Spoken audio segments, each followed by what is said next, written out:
The views expressed in this podcast are not to be taken as either trading nor financial advice. Neither the announcer nor the Sirius Report make any claims to be certified financial advisors, and all reporting is dedicated solely towards being both informative and educational. Greetings, everyone, and welcome to the Sirius Report Market Wrap-Up for Thursday, October 17th, 2024. Well, it's another day and another new all-time high on the Dow. It looks like the crack-up boom just continues to be in favor of the bulls. We're going to take a look at that. We're going to take a look at some economic data, something that came out probably the last initial jobless claims of the election cycle came out today, but that really will look worse when we head into November thanks to the hurricanes that struck Florida. And with that aside, we're going to take a look at something in regards to inflation and why, if we follow in the 1970s, we have only had the first leg of probably a 3 or 4 leg inflationary standpoint. So with this in mind, let's go ahead and jump right in and see how the markets fared. As I mentioned, the Dow was up another 161 points to close out at a new all-time high of 43,239.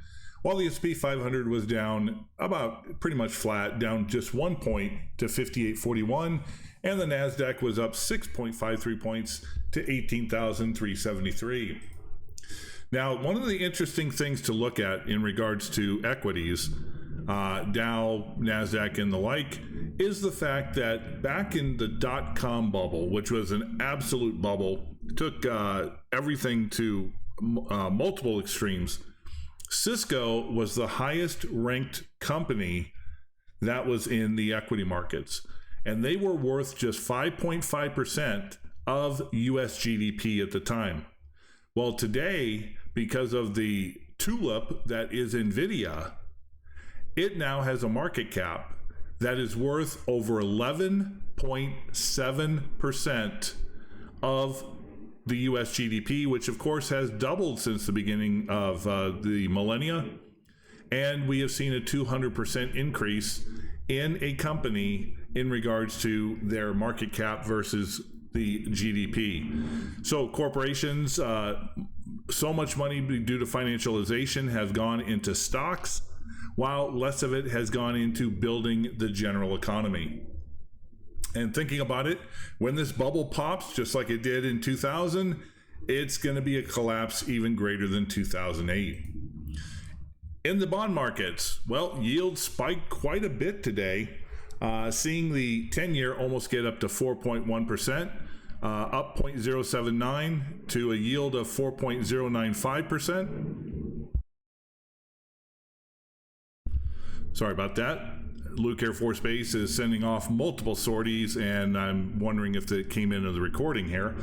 Looking at the two-year was up 0.041% yield to just under 4% at 3.976. In the dollar markets on the DXY, the dollar was up 20 cents to close out at 103.79 with a big spike after the open, which had seen it climb down into the 103.4 area. This is, of course, the dollar versus the basket of currencies, primarily Western currencies, and it does not really designate how strong the U.S. currency is at the moment. Taking a look at gold and silver, well, silver was as flat can be, gaining and losing nothing at the close of the day, starting at 31.75 and closing at 31.75. Meanwhile, gold did hit a new all-time high intraday at 26.97 before almost immediately getting beat down, but still being up for the total, up 17.30 to 26.92. Well, there are a number of reasons actually why the gold rally is not over and has only barely begun. In part because adjusted for inflation, gold is yet not even close to its all-time high. When you take a look at what we see today, in the first 9 months of the year, in dollars, euros, and Swiss francs, gold is up 28.1%, 27.2%, and 28.3% respectively against those currencies. But in the early 1980s, those numbers were more like plus 42.3%, plus 35%, and plus 31.1%. So the bull market rally in gold is not even, it's, maybe about 60% of what it was in the 1980s, and we still haven't, in adjusted for inflation, reached that point where we are at new all-time highs, absolute all-time highs. We're more at notional versus nominal. Taking a look at cryptocurrencies, well, we had a little bit of a pullback in Bitcoin and Ethereum. For today, Bitcoin was down 0.87%, closing out the last 24 hours of trading at 67,038, while Ethereum was down 0.34% at 2602. Meanwhile, oil was up just a little bit, up 37 cents in WTI crude to 70.76, while Brent crude was up 31 cents at 74.53. Meanwhile, the barometer that I mentioned the other day, Murban crude out of West Asia, their exchange is now only 33 cents difference between its own benchmark and Brent crude, which is a standard. Well, one of the more interesting things we're starting to see as colonialism and colonization gets kicked out of Africa is that African nations now plan on launching their own energy bank. African countries are planning to launch their own financial vehicle for oil and gas projects in the face of growing pressure from Western financial institutions to abandon the development of these resources. The group of 18 states needs $5 million to kickstart what it calls an energy bank. And what this is referring to, of course, is that Western banks are not funding development of natural gas and oil due to the fact that they have bought on to the Green New Deal and the climate change hoax. And I don't mean that just flippantly, but climate change is climate change. It has nothing to do whether it's stronger now or weaker in the past or whatever. It's just, like saying birth defects. Well, birth defects will be here until the end of time. So the March of Dimes will be a corporation that will seek, or a nonprofit that will seek money for all time to try to cure something that is uncurable. Well, it's the same thing with climate change. The climate changes. It gets cooler over a period of time. It gets warmer over a period of time. We have harsh hurricanes like we did in the 1960s. We have harsh hurricanes that we did now.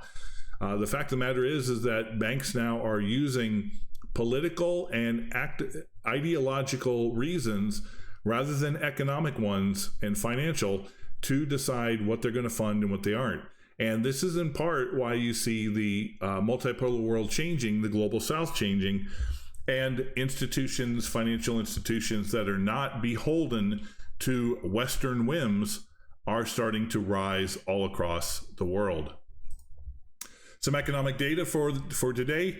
Manufacturing output plunged in September. U.S. manufacturing contracted 0.4% month over month in September, dramatically worse than the 0.1% decline expected. This dragged manufacturing output down 0.5% year over year. And one of the reasons why we saw the actual numbers is because it's not a government funded one. It's one that comes out of the Federal Reserve. Retail sales, the biggest positive September seasonal adjustment ever. As warned previously by Zero Hedge, the almost omniscient folk at B of A warned brace for a blowout retail sales print this morning, forecasting a huge 0.8% month-over-month rise in spending just before the election, well above the 0.2% consensus, all due to seasonal adjustments, which is what happened in labor, which is what happened in GDP, which is what happening into a lot of the manufacturing numbers that come from the data from the U.S. government. Well, here's what I was talking about regarding initial jobless claims. After last week's storm and strike-driven surge in initial jobless claims, the headline data slipped back from 260,000 revised to 241,000. Why is this important? Because initial claims remain high while pushing higher to 1.85 million, as we have yet to count the ones that are going to come from North Carolina, South Carolina, Florida, and those who were made homeless and jobless due to the hurricanes Helene and Milton. Finally, one thing I wanted to mention about inflation. Back in the 1970s, there were 3 inflationary waves that took place. The first one, of course, took place almost immediately after Nixon closed the gold window and we moved to a fiat currency. There was a big spike leading into 1973, 1974, which saw a downturn after the U.S. made its deal for the petrodollar system with Saudi Arabia and other OPEC nations.